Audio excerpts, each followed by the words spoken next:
This is the slight problem about doing all the Marvel Mondo posters. When there's a new Marvel movie, the DMs and the tweets will start with, "Are you doing this? Can you tell us about it? When's it out?"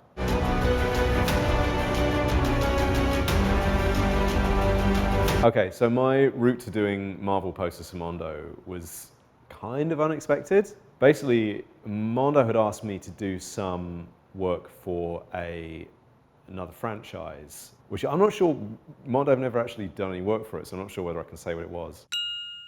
Anyway, so I did a few sketches on it, and then the studio decided they didn't want to pursue it any further. And Mitch sent me an email like, "Do you want to do Guardians of the Galaxy?" I thought, yeah, I feel like I can do something fresh, something that maybe hasn't been done before. And I think with Guardians of the Galaxy, I hadn't seen a poster, apart from the one sheet, really, that had really captured the sort of like bonkers gonzo color explosion of the movie. There's an artist from the 60s called Peter Max who worked on Yellow Submarine.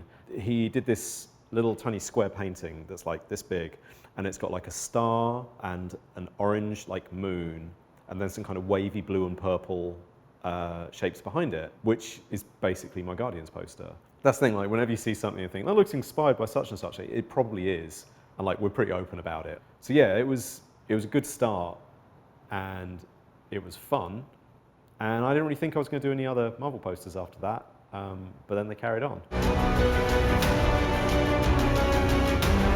Guardians of the Galaxy went over pretty well, which is nice. And then Mitch and Rob said, "Do you want to do Ragnarok?" To which I said, "Of course I want to do Ragnarok, because I've just seen the trailer and it looked fun and ridiculous." And that one was to be released with theatrical, so I couldn't do it based on anything other than the trailer, which I don't generally like doing, because you're kind of dependent on whether the trailer sort of gets the movie. And luckily, the Ragnarok trailer totally got the movie. Like I went in, I was like, I got it right. I came out, I was like, yes, it's a success. My poster fits with the movie. I learned a trick once from Tom Whalen, and he told me if you print on yellow paper, it makes all the other colors pop for whatever reason. If you use that as your base rather than white. So Ragnarok was the first poster that I designed with yellow as the kind of base. To this day, it's the one poster where I got my AP copies in from DL, who are absolute wizards who make all my prints look amazing anyway. I popped the paper, and like I was heard audibly cursing at how well it had printed, because it was so green. Like there are no words to describe how green the green is on that poster. And Mondo had enough faith in me that the kind of bananas, green and purple and pink, was the regular. They let me have that as the reg, and then the variant is kind of more muted. Not everyone likes my bananas color schemes, but they might like the art. So there's a variant as well. But the reg was where it's at for that one. Okay, so Infinity War was a problematic poster. Again, based it on the trailer. Hulk is in the trailer, kind of doing his thing, running towards the camera, and as we now know, Hulk's in it for like a minute at the start and then disappears. So my first draft of the poster had a big Hulk right at the front, and it had Bucky and Cap and Black Widow all like front and center, and Thor, I just kind of like put them up there.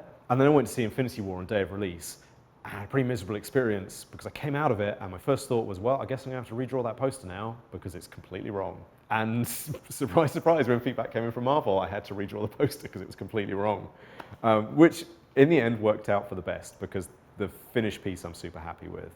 And things like making Thor more prominent, putting Hulk slightly further like back, de-emphasizing the heroes who were big in the trailer but weren't really big in the movie.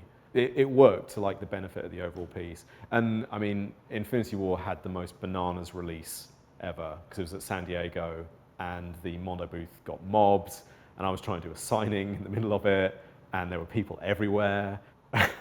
It was a lot. That's the one Marvel poster where I still don't think I quite got it right, because I adored the movie and the design of it, and I don't feel like I captured it well enough. It's tough when you do a poster for a movie that you love, and so there was that extra pressure I was putting on myself to just make it as great as it could be. And there are little elements that work. Like I feel like I got the rendering of Michael B. Jordan, who's just like, he's so cool in that film, and I feel like I got that.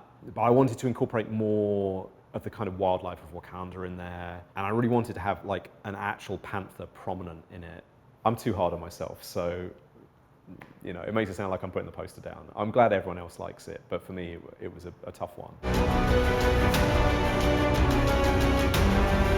first Marvel female superhero movie. Shouldn't be a big deal, but it is, because I guess that's the world. And I kind of talked with Mitch and Rob and Eric when I was at the early stages of maybe putting Nick Fury in there, maybe putting a Skrull in there. If I'd known how amazing Goose was going to be, I probably want to put Goose in there as well. But it had to be all about Carol. And once I knew it had to be all about Carol, it had to be about Carol like going sort of full supernova. When I saw that in theaters, it like properly took my breath away, which is rare. I didn't really know anything about Captain Marvel up to that point. I knew it was coming along. I sort of vaguely knew the character, but it was a proper sort of like, oh my goodness, like not back in the seat moment. And I was like, oh, that's it, that's the poster. And that allowed me the freedom to really just draw what I love drawing, like sci-fi bonkers clouds and smoke and lightning, and just getting really into all of that. Captain Marvel was a hard poster to get the lightness right, because you're trying to capture Brie Larson's face, but also while she's in like full Captain Marvel mode, and like her eyes are whited out, and there's just like energy coming off her hair, but still have it look like her. And at that point, we hadn't seen her at full power mode, so you're trying to guess what she's going to look like. And luckily, it kind of keyed up okay with the movie, because the scene that I was basing it on in the trailer was fairly representative. But it was such a gamble to think like, am I drawing her powers right? Like, is this going to translate to what we are all going to see? Because Captain Marvel, the poster, was released at the same time as the movie. So there was no like room for error there. If I'd got it wrong, it would have been very apparent that I got it wrong like straight away. But luckily I didn't. And it turned out great. And I got the opportunity to do the kind of Kree costume variant with the Carol's awesome mohawk, which I wish I'd been able to get like a little bit more. I feel like I would have, if I was to do that poster again, I would move Carol down just like an inch, just so I could get a bit more of the hair off the top, because it's such a cool design. I know Jamie McKelvey a little bit, who designed that suit, and it was really nice to be able to do my take on his costume, because it's such a good costume. He's one of the best comic artists for designing costumes that look like they could be worn in the real world. And the fact that Marvel like just took that as the template and built a costume around it was like totally the right decision. But it was really nice to like send a version of it to Jamie when I was working on it, going, look, I'm drawing that thing you drew. I hope you like it. Tell me if you don't, because I'll change it. Whenever I'm watching a film I'm going to do a poster for, like I can't literally sit there with a notepad and scribble down ideas as much as I want to, because like especially in Alamo theaters, if I like got my torch out and started, I get chucked out. But in my head, I'm always like slightly removed from watching the film, because I'm thinking, okay, well I need to incorporate this bit, I need to reference that. So I knew it had to have a central like element, which was all the heroes. And you think, okay, that's fine. So then I need to think about what's going to go in all the spaces around it. And there's the time travel, and there's the flashbacks. So those kind of need to be in there. And also the snapped heroes, you know, they come back at the end, but they're not part of the body of the film, but they need to be on there too. And so you start thinking about time travel and kind of fractured realities. So it's facets. And then once I had that, that was it. That was the poster. It was building a reference image of shattered glass and fragments of crystals and kind of laying them out over each other, then just building the image. Once I had my framework, it was just a case of dropping in Captain America, dropping in Thor. So yeah, it kind of comes together like that. It's quite an organic process, but it's also really torturous. Like I have no confidence in the sketch. And the sketch gets approved, it gives me a little bit of confidence, and I start drawing the thing, and then suddenly about 2/3 of the way through, there we go, it'll come together. Then I'll be happy for like the last third of the project, and it will be a joyous experience until I have to do revisions, but that's a whole other thing.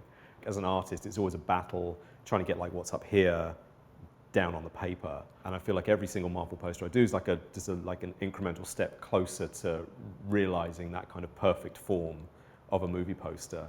With Endgame, I've got it. Like I finally nailed what I've been trying to do with Marvel posters for the past 3 years. Yeah, I feel like this is the one, and I hope everyone else likes it. Otherwise I'm out of luck.